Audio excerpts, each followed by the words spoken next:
বিসমিল্লাহির রহমানির রহিম। সম্মানিত প্রিয় বিনিয়োগকারী ভাই বোনেরা, আসসালামু আলাইকুম। শুভ সন্ধ্যা।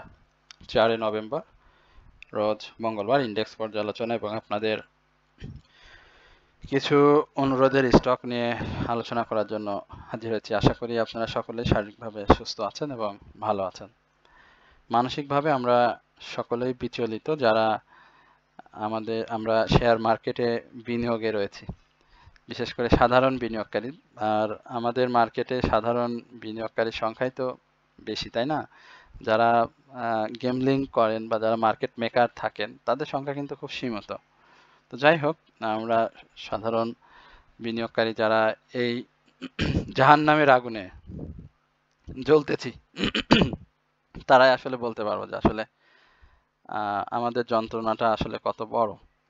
তো যাই হোক, রাত যত গভীর হয় প্রভাত তো তত নিকটে আসে। তো হয়তো আমরা সেরকম একটা কিছু হয়তো আগামীতে দেখব। গতকালকের আলোচনায় মার্কেট নিয়ে অনেক কথা হয়েছিল, একটা দীর্ঘ আলোচনাও হয়েছিল আপনাদের সাথে। আমরা সেটা আপনাদের সাথে শেয়ার করেছিলাম যে মার্কেটের ডাউন ট্রেন্ড থাকবে, এবং যে ভয়টি করছিলাম সেই ভয়টি সম্পূর্ণভাবে সত্য হয়েছে। আমরা মার্কেটের সাপোর্টটাও আপনাদেরকে দেখিয়েছিলাম, সাপোর্ট ভেঙে গেলে কি ধরনের ডাউন ট্রেন্ড হতে পারে সেটিও আপনাদেরকে বলেছিলাম। সবকিছু মিলিয়ে মার্কেটের একটা বাজে পরিস্থিতির মধ্যে দিয়ে যাচ্ছে। সেই সঙ্গে আমরা বিনিয়োগকারী যারা রয়েছি আমাদেরও ক্ষতির পরিমাণটা দিনে দিনে বৃদ্ধি পাচ্ছে। একটা দেশের স্টক মার্কেটে মাত্র 56টি স্টক আপ ট্রেন্ডে থাকে। ডাউন ট্রেন্ডের কথা যদি বলতে হয় তাহলে 70% স্টকই ডাউন ট্রেন্ডে আনচেঞ্জড অবস্থাতে রয়েছে 63টি স্টক, এবং টার্নওভার সেটি আজকে বেশ কম হয়েছে। আপনারা যদি লক্ষ্য করেন 518 কোটি টাকার বিপরীতে আজকে মাত্র 453 কোটি টাকা লেনদেন হয়েছে, অর্থাৎ 3 কত হলে 8 5 আর এদিকে 1 65 কোটি টাকা, 65 কোটি টাকা লেনদেন আজকে কম হয়েছে। আমরা বিশেষ করে আমি ব্যক্তিগতভাবে টপ 10 নিয়ে আপনাদের সাথে কথা বলি, 20 নিয়ে আমাদের কথা খুব হয় না। তো সেখানেও আমরা সেক্টর বাই মুভমেন্টের একটা প্রত্যাশা করেছিলাম। সেখানে সেক্টর বাই মুভমেন্ট একেবারে সম্পূর্ণভাবে ভেঙে পড়েছে। নির্বাচনের যে বিষয়টা সামনে এসেছে, অনেকেই অনেক কিছু সোশ্যাল মিডিয়াতে আজকেও অনেক কিছু আমরা দেখলাম। তো মার্কেটের এই পতনটা আমার কাছে, আমি অনেকদিন আগেই বলেছিলাম যে 4900 এই জায়গাটাতে মার্কেট আসবে, এবং সেখানে মার্কেট তখন কিন্তু যায়নি। অনেকেই একটু ইনসাল্টিং টাইপেরই কথা বলেছিলেন। তো সেটা যাই হোক, আমি সেটা নিয়ে বলবো না, কিন্তু মার্কেট কিন্তু সে খুব বেশি আপ ট্রেন্ডও হয়নি। হয়তো 3-4 দিন একটু ভালো গিয়েছিল, পরে আবার ডাউন ট্রেন্ডে এসে আবার 2-3 দিন ভালো যায়, আবার ওই যে ডাউন ট্রেন্ডটা শুরু হয়েছে। তো এই জায়গাটাতে কিন্তু মার্কেট ঠিক সেই 4900 যেটি আমরা পূর্বে দেখেছিলাম কাছাকাছি পর্যায়ে, সেই জায়গাতে আবারও যাওয়ার একটা সুযোগ রয়েছে এবং মার্কেট সেটি করবে। এখন আপনি যদি বলেন যে কালকে সবুজ হয়ে গেল, সেই সবুজটা কন্টিনিউ করার ক্ষেত্রে আমরা যদি মার্কেটের যে মুভমেন্ট এবং ক্যান্ডেলের শর্ত বা টেকনিক্যালি যে বিষয়গুলো রয়েছে, সেই বিষয় যদি আপনি কি এড়িয়ে যান তাহলে মার্কেট হতে পারে কালকে থেকে আবার উত্থানে চলে যাবে, সেটা নিয়ে কোনো সমস্যা নাই। কিন্তু যদি সে টেকনিক্যালি নিয়ম মানে তাহলে সেটা কখনোই সম্ভব না। আপনার যখন ব্রেকডাউন হয় তখন কিন্তু 5313 এই জায়গাটাতে সিএইচ ও সিএইচ ক্রিয়েট হয়েছিল, অর্থাৎ আওয়ারলি চার্টে সেটা কনফার্মেশন যেটা সেটা আইডিএম দরকার ছিল, সেটাও হয়েছিল 21 তারিখের দিকে। এবং পরে এখন যেটা আমরা দেখতেছি সেখানে আবারও মুভমেন্টের ক্ষেত্রে যে আইডিএম লাগবে বা মিনিট চার্ট বা আওয়ারলি চার্ট যেটা, সেটাকে কিন্তু লো ব্রেক ডাউন না করে আপনার মার্কেট উঠতে পারবেন। এবং এই জায়গাটাতে যদি মার্কেট নাই করতে পারে তাহলে মার্কেটের যে বাই সিগন্যালটি দিয়েছে মাত্র 2 দিনের, আমরা চার্টে সব বিস্তারিত আপনাদেরকে দেখাবো। তো সেই জায়গাটাতে আমি বলবো যে আপনাদের একটু ধৈর্য ধরে মার্কেটের আলোচনাগুলো, আজকের আলোচনাটা খুব গুরুত্বপূর্ণ, আমি বলবো যে একটু ধৈর্য ধরে শোনার জন্য। তো বিশেষ করে যারা প্রথমবারের মতো আমার চ্যানেলে নতুন আমাকে শুনছেন তাদের বিনীতভাবে অনুরোধ করব যে আপনারা আমার চ্যানেলটি অবশ্যই সাবস্ক্রাইব করবেন। আমি সাবস্ক্রাইবটা আসলে একটু ভিক্ষা টাইপের চাওয়া হয়ে যায়, যে এত সাবস্ক্রাইব চান কেন। সাবস্ক্রাইবটা আসলে দরকার, কারণ হচ্ছে আমার চ্যানেলটা মূলত তো শেয়ার বাজার সংক্রান্ত। যদি এটা এন্টারটেনমেন্ট চ্যানেল হতো তাহলে হয়তো আমার সমস্যা হতো না। যেহেতু আমরা যারা বাজার রিলেটেড বিজনেসের সাথে জড়িত শুধু তারাই কিন্তু এই চ্যানেলগুলো একটু খুঁজে বেড়াই বা এই চ্যানেলে আলোচনা শুনি, বিভিন্ন চ্যানেল ঘোরাঘুরি করে যার ভালো লাগে তার আলোচনা শুনে থাকি। তো সেক্ষেত্রে আমি আপনাদের কাছে একটু রিকোয়েস্ট মানে বড়সড় করেই করি, কয়েকবার বলা হয়। তো অবশ্যই সাবস্ক্রাইব করবেন এবং স্টক সম্পর্কে যদি কোনো জিজ্ঞাসা থাকে সেটি অবশ্যই কমেন্ট সেকশনে আমাকে লিখে জানাবেন। আমি পরবর্তী আলোচনায় চেষ্টা করব অবশ্যই আপনাদের স্টক নিয়ে আলোচনা করার জন্য। এবং যারা দেশ ও দেশের বাইরে থেকে আমাকে শোনেন তাদের সবাইকে আন্তরিক ধন্যবাদ এবং কৃতজ্ঞতা প্রকাশ করছি। একই সঙ্গে যারা আমার সাথে গ্রুপে রয়েছেন, ওয়াচ লিস্ট নিয়ে যারা ব্যক্তিগতভাবে আমার সাথে সম্পৃক্ত রয়েছেন তাদের সবাইকে আন্তরিক ধন্যবাদ। আমরা বেশ কিছুদিন আগে মন্নু গ্রুপ এটা বলছিলাম যে নজরে রাখতে।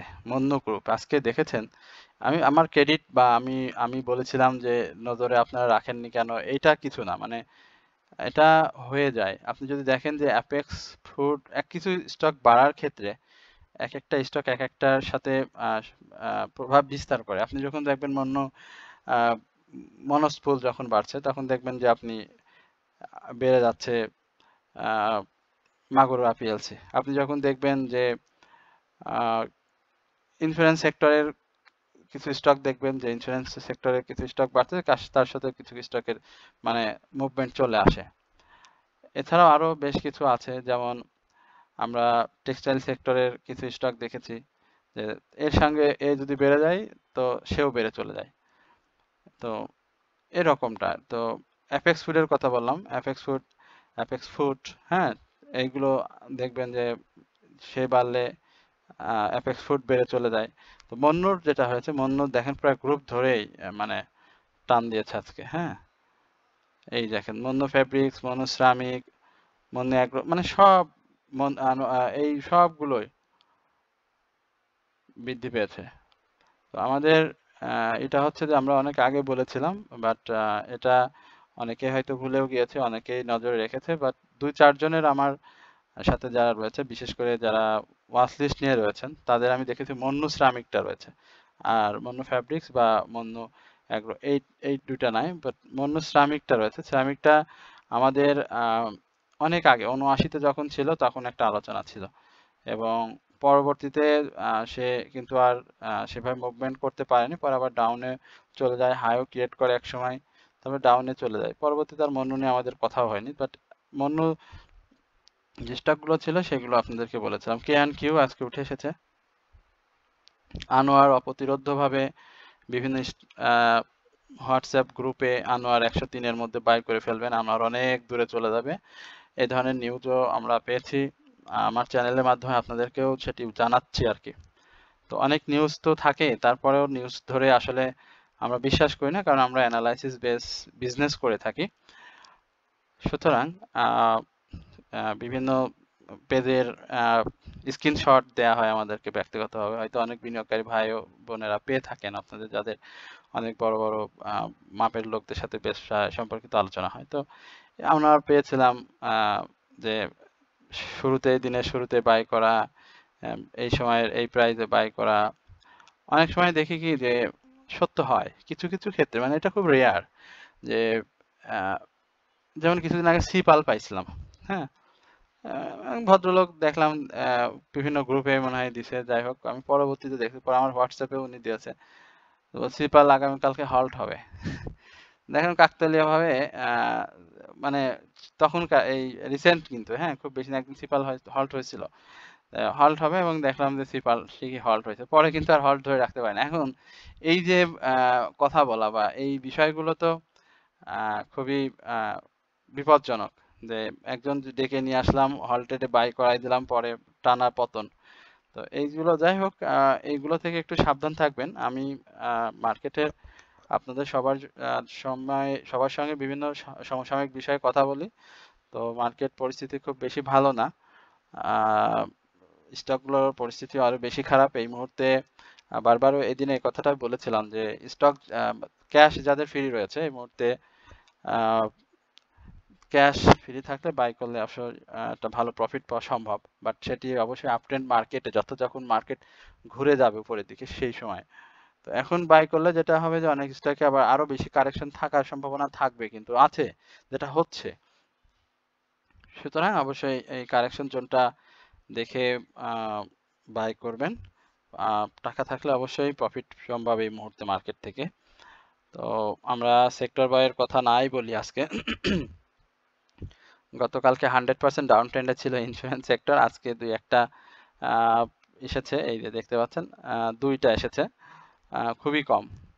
এছাড়াও টেক্সটাইল আপনার বলেন, ইঞ্জিনিয়ারিং বলেন, ফুড অ্যান্ড অ্যালাইড সেক্টর বলেন, সব সেক্টরের অবস্থা খুব বেশি একটা সুবিধাজনক না। সুতরাং এই মুহূর্তে নো বাই সিস্টেমে আমি চলছি ব্যক্তিগতভাবে। আমার সাথে আরো যারা রয়েছেন সবাই একই ধরনের মেসেজ তাদেরকে দেয়া হয়েছে, অনেকেই তারপরও পান নাই। আমরা যাই হোক, আমরা একটু দেখে আসি যে মার্কেটের ডাউন ট্রেন্ডটা কি ধরনের। আপনার গতকালকে একটা কথা তো বলেছিলাম যে ডাউন ট্রেন্ডের ব্যাপারে, তো এই জায়গাটাতে ডাউন ট্রেন্ড তো একদম কথা এবং কাজে মার্কেটের একদম হুবহু মিলে গিয়েছে। এইখানে ইনসাইডার ডাউন ট্রেন্ড করেছে, এই যে ইনসাইডার ডাউন ট্রেন্ডের এখন আমরা যদি ক্যান্ডেল ওয়াইজ চিন্তা করি, তাহলে আপনি মার্কেটের এই মুহূর্তে ঘুরে যাওয়াটা মানে যুক্তিসঙ্গত হবে না। বাট এই মুহূর্তে আমরা যেহেতু ক্যান্ডেলের বাইরে যদি চিন্তা করি, তাহলে আমরা ক্যাভিস্টোন ডোজির যে পূর্বের যে ক্যান্ডেল এবং থ্রি ইনসাইডার ডাউন ট্রেন্ড, সেখানে একটা শক্তিশালী ডাউন ট্রেন্ড কিন্তু সে ইঙ্গিত করে রেখেছে। দ্য সেম ক্যান্ডেল আপনি যদি এইটাই লক্ষ্য করেন, এবং আমি আরেকটু বড় করে আপনাদেরকে দেখাই, আজকে স্টকের আলোচনাটা একটু কমই করি। হ্যাঁ, এই জায়গাটাতে দেখেন সেম ক্যান্ডেল করে সে কিন্তু দুটো গ্রিন করেছে। তো স্বাভাবিকভাবে মার্কেটে যে একটা পতন হয়েছে, আপনি যদি এই জায়গা থেকে ধরেন যে এই যে পতনটা 600 পয়েন্ট প্লাস পতন হয়ে গেল, তো এই জায়গাটাতে একটু 3-4 দিন একটা গ্রিন আমরা দেখতে চাইবো, এটা স্বাভাবিক। তো এই জায়গাটাতে সে দুই একটি গ্রিন যদি তৈরি করে বা আগামীকালকে, তাহলে সেটা হচ্ছে মনে করেন যে আমাদের উপর দয়া করা। হ্যাঁ, এই দয়া করা, এই যে এই দেখে দেখেন আপ ট্রেন্ড আপনার আমি একাধিকবার দেখাতে পারবো। দেখেন ডাউন ট্রেন্ড, একটা গ্রিন করে সাইডওয়েজ মুভমেন্ট। হ্যাঁ, এই যে প্রথমে যে এখানে দেখালাম সেইখানটাতে আপনি দেখেন, আপনি যদি এইদিকে আরো বেশি আসেন তাহলে এইদিকে আপনি আরো হিউজ দেখতে পাবেন। এই যে সেম এই জায়গাটা আর এবং আগে অনেক ছিল, তো এই জায়গাটাতে দুই একটা গ্রিন দিয়ে যদি আবার এরকম মেরে দেয়, তাহলে তো সমস্যা। নির্বাচনী হাওয়া মাঠে রয়েছে। পজিটিভলি আমি আপনাদেরকে বলবো যে নির্বাচন যদি হয়ে যায়, তাহলে সেটি আমাদের জন্য, মার্কেটের জন্য কতটা ফলপ্রসূ হবে সেটা আসলে নির্বাচন পরবর্তী ছাড়া আমরা কেউ বলতে পারি না। কারণ দেশের পরিস্থিতি কিভাবে যাবে সেটা আমরা তো বলতে পারবো না। তো এখন যেটা হবে যে আমরা এই জায়গাতে অবশ্যই একটু মার্কেট নিয়ে চিন্তা করব, যে আমাদের যে বিনিয়োগটা রয়েছে সেটা যেন অবশ্যই ভুল জায়গায় ভুল পথে না হয়। ভুল পথে হলে সমস্যায় পড়ে যাবে। সুতরাং আপনারা এই বিষয়গুলো একটু লক্ষ্য রাখবেন। আমরা ন্যাশনাল টিউব নিয়ে আপনার সাথে একটু কথা বলতে চাই। মার্কেটে সিগন্যাল বাই রয়েছে, বাট খুব দুর্বল। হ্যাঁ, ন্যাশনাল টিউব নিয়ে, ন্যাশনাল টিউবের আগে ন্যাশনাল টিউব বলছে নাকি ন্যাশনাল খান নিয়ে কথা বলতে হবে আমাকে আগে। খান নিয়ে কথা বলতে হবে। খানের ব্যাপারে অনেক বড় জিজ্ঞাসা। আমি খান নিয়ে আপনাদের যে স্বপ্নের কথা মাঝে শুনিয়েছিলাম যে খানের ডিভিডেন্ড দেবে, বাট খান সেটা করেছে, কিন্তু খানের ডাউন ট্রেন্ডটা কিন্তু অব্যাহত রয়েছে। খানের লাইফ সার্কেলে এত বেশি গ্যাপ, যে যে শেয়ারটা এত বেশি হাই করেছিল, তো এই গ্যাপগুলো তো পূরণ তো করলে তো মার্কেটের আসলে তার তো আর কিছুই থাকার কথা না। তো আপনি দেখেন যে 3-4 দিনের মধ্যে 3 দিনের মধ্যে প্রায় 16-17 টাকার মতো সে প্রাইস হারিয়েছে। তো অনেকের মেজর বাইটা যেটা আমি লক্ষ্য করেছি, যারাই আমাকে ব্যক্তিগতভাবে মানে মেসেজ করেছেন, তাদের মেজর বাইটা হচ্ছে 87 থেকে 90 এই লেভেলে। তো এই লেভেলে স্টকটি আসলে কখন যাবে? আপনি দেখেন যে এই যে গাঢ় বারগুলো দেখছেন, এবং গাঢ় বারগুলোতে দেখেন একটা দীর্ঘ পতন পর্যায়ক্রম হয়েছে। এখানটাতে পতন ছোট ছোট হয়েছে, বাট এই জায়গাতে পরপর 3টা পতন দেখেন খুব বড় পতন হয়েছে, এবং দেখেন আজকে স্ট্রং বাই, হ্যাঁ স্ট্রং বাই রয়েছে। তো আমি বিনিয়োগকারীদেরকে বলেছিলাম যে যদি সাপোর্ট ভেঙে যায়, আমি মেজর একটা সাপোর্ট আপনাদেরকে দিয়েছিলাম 81 টাকা 82 টাকার এই লেভেলটাতে।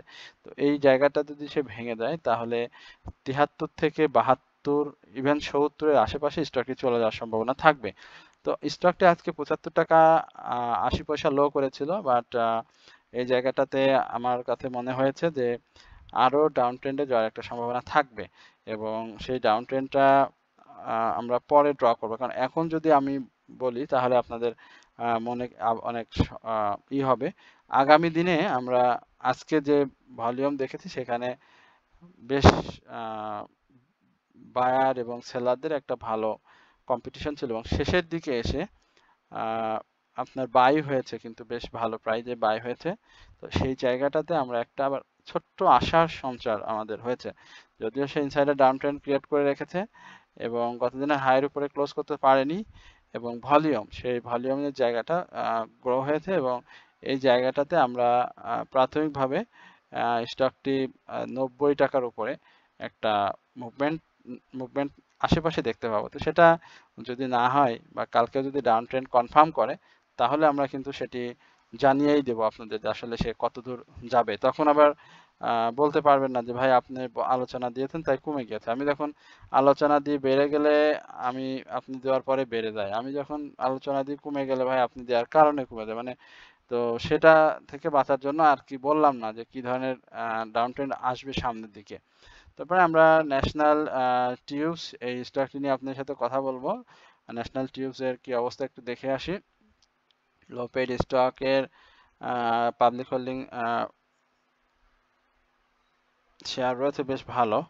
ক্যাশ ডিভিডেন্ড তো গত বছরে 4% দিয়েছিল। এখানে খুব কাপ অ্যান্ড হ্যান্ডেল প্যাটার্নের একটা অপরচুনিটি রয়েছে। 80 টাকা আজকে হাই করেছিল নাকি? হ্যাঁ 80 টাকা আজকে হাই করেছিল, বাট গতদিনের হাইয়ের উপরে ক্লোজ দিতে পারেনি। স্বাভাবিকভাবে আমরা এই স্টকটি ডাউন ট্রেন্ডে আসলে 71 টাকার আশেপাশে এটা সাপোর্ট দেখবো, বাট এই মুহূর্তে যেহেতু বাই ক্যান্ডেলে যাওয়ার বাই সিগন্যালে রয়েছে, সে তো চেষ্টা করবে কিছু মুভমেন্টের, বাট অবশ্যই 80 টাকার উপরে তাকে একটা ক্লোজ করতে হবে, এবং সেটা যদি করতে পারে তাহলে খুবই ভালো হয়, এবং মার্কেট পজিটিভ মুভমেন্টে থাকলে, থাকার সময় যদি মুভমেন্ট চলে আসে সেটাও আপনাদের জন্য ভালো হবে। তো প্রাথমিকভাবে আমরা 72 টাকাটা ধরে নিই সাপোর্ট, এবং সেটা ভেঙে ফেললে আমরা 70 টাকা একেবারে জেনুইন একটা সাপোর্ট ধরে স্টক থেকে স্টপ লস নিয়ে বের হয়ে যাবে, ঠিক আছে?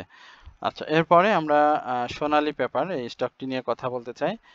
আমি সোনালী পেপার নিয়ে পূর্বে একাধিকবার কথা বলছি। সোনালী পেপারের প্রাইসটা একটা বড় ডাউন ট্রেন্ড হয়েছে, এটা অস্বীকার করার কোনো সুযোগ নেই। সোনালী পেপার যেভাবে প্রাথমিক দিকে আমরা প্রথম দিকে যেভাবে বাড়ছিল, তখন সোনালী পেপারের কিন্তু অনেক ছিল যে সোনালী পেপার আবার সেই জায়গায় ফিরে যাবে, বাট সেই জায়গাতে ফিরতে পারেনি, বা এখন বেশ ভালো একটা কারেকশনের মধ্য দিয়ে সোনালী পেপার যাচ্ছে। তো প্রত্যাশা করি যে সোনালী পেপার অবশ্যই আবার মুভমেন্টে ফিরে আসবে। আজকে প্রায় 13-14 টাকার মতো ডাউন ট্রেন্ড হয়েছে, পেপার অ্যান্ড প্রিন্টিং সেক্টরের খুব ভালো একটি স্টক, ক্যাশ ডিভিডেন্ডও ভালো দিয়েছিল, পাবলিক হোল্ডিং শেয়ার সংখ্যাও কম, পি রেশিও মোটামুটি স্টক হিসাবে খারাপ না। তো আমার কাছে স্টকটি যথেষ্ট ভালো মনে হয়েছে আগে এবং এখনো কারেকশন জোন শেষ করলে স্টকটি ভালো করবে, সুতরাং আপনারা স্টকটির প্রতি লক্ষ্য রাখবেন। আশা করি স্টকটি কারেকশন শেষ করে উঠে যাবে। এরপরে আমরা সায়াম কটন, হ্যাঁ, সায়াম কটন নিয়ে আপনার সাথে একটু আলোচনা করতে চাই এবং আলোচনার এই পর্যায়ে আপনাদেরকে বলি, নিজের একটু ব্যক্তিগত ঢোল পিটাই, অ্যাডভার্টাইজমেন্ট অনেকেই বলেন, আমার বললে, মানুষ বললে খুব ভালো লাগে। নিজের জন্য, নিজের ব্যবসাটা নিয়ে ব্যস্ত, আসলে সবাই তো নিজের ব্যবসা নিয়ে ব্যস্ত থাকবে, এটা ইজ ট্রু। আমার কাছ থেকে যারা ওয়াচ লিস্ট নিতে চান, এই খারাপ মার্কেটে ভালো হবে এতটুকু বলতে পারি।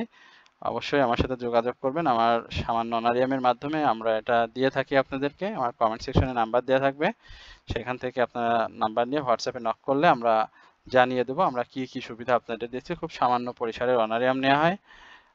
আপনারা অবশ্যই চেষ্টা করবেন যোগাযোগ করার এবং মাসের শুরু মার্কেট পরিস্থিতি বিবেচনায় অবশ্যই আপনারা সেখান থেকে প্রফিট করার সুযোগ পাবেন। তো আশা করি আপনারা সকলেই কমেন্ট সেকশনের নাম্বার থেকে নাম্বার নিয়ে বিস্তারিত আমাদের কাছ থেকে জানবেন।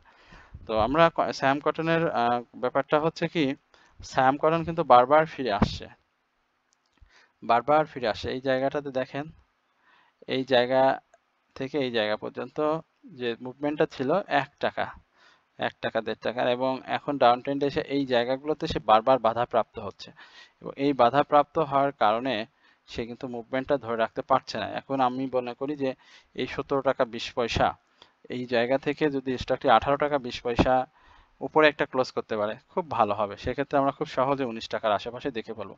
তো স্টকটি যেহেতু 5% ডিভিডেন্ড দিয়েছে, সরি 7% ক্যাশ ডিভিডেন্ড দিয়েছে এবং রেকর্ড ডেট 19শে নভেম্বর, সেই ক্ষেত্রে অনেক বিনিয়োগকারী এই জায়গাতে নতুন করে বাই করার চিন্তা করবেন এবং সেটি হচ্ছে। এখন পর্যন্ত আজকে যদি আপনি ভলিউম দেখেন, সেখানে কিন্তু বায়ার এবং সেলারদের বেশ মানে সামান্য মানে পার্থক্য রয়েছে বাই সেলে। তো আমরা প্রত্যাশা করছি যে 18 টাকা 20 পয়সা এই জায়গাতে সায়াম কটন যাবে এবং যদি ফিরে আসে তাহলে আবারও সে কারেকশন জোনে চলে যাবে তার এই ডিভিডেন্ডকে কেন্দ্র করে বড়। এরপরে আমরা ডমিনেন্স দেখব, ডমিনেন্স সাইডওয়েজ মুভমেন্ট নিয়ে আছে, ভালো অবস্থানে রয়েছে, ভলিউমটা একেবারে খারাপ হয়নি। যারা বাইয়ের কথা চিন্তা করছেন, পূর্বে আপনাদেরকে জানিয়ে দেওয়া হয়েছে ডমিনেন্স 21 টাকা 80 পয়সার এই লেভেলটাতে এন্ট্রি নিলে ভালো হবে। আমরা একটু ফেক ডিল নিয়ে কথা বলি আলোচনার পর্যায়ে। ফেক ডিলের আজকে নো মুভমেন্ট, 18 টাকা 10 পয়সা ডাউন ট্রেন্ডে যদি আসে আমরা কি ধরনের ডাউন ট্রেন্ড প্রত্যাশা করতে পারি, 17 টাকা 80 পয়সা এই লেভেলে সেল সিগন্যাল রয়েছে। ভলিউমটা বেশ কমে গেছে, ভলিউমটা বাড়তে হবে। আমরা কাশেমের কথা বলেছিলাম, কাশেম মাইন্ড আমি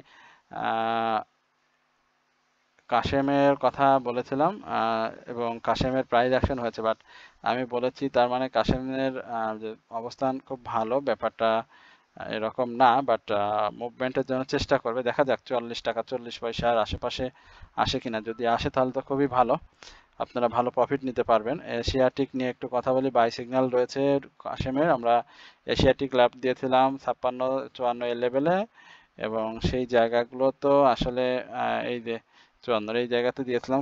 যারা আমার সাথে ব্যক্তিগতভাবে সম্পৃক্ত ছিলেন ওয়াচ লিস্টের মাধ্যমে তাদের এশিয়াটিক দিয়েছিলাম 54 টাকায় এবং সেই জায়গাতে এটাই ছিল গ্রিন ক্যান্ডেল যখন করে। তো তারপরে আবারও সে ভালো একটা অবস্থানে দিয়েছে, বাট এখন যাদের প্রফিট আছে প্রফিটটা তো অবশ্যই নিয়েছেন আপনারা, আমি জানি। তারপরে আবার অনেকে নতুন করে বাই করেছেন, সেক্ষেত্রে তাদের উদ্দেশ্যে বলতে চাই যে 62-র উপরে যদি পেয়ে যান ভালো হবে, বাট এই জায়গাতে সম্ভাবনা রয়েছে স্টকটির নতুন করে মুভমেন্ট আসার এবং সেই সঙ্গে যদি মার্কেট আবার সবুজ হয়ে যায় তাহলে আশা করি আপনাদের প্রত্যাশা পূরণ হবে। তো সকলে ভালো থাকবেন, সুস্থ থাকবেন, এই প্রত্যাশায় আজকের আলোচনা এখানে শেষ করছি। আসসালামু আলাইকুম ওয়া রাহমাতুল্লাহি ওয়া বারাকাতুহু।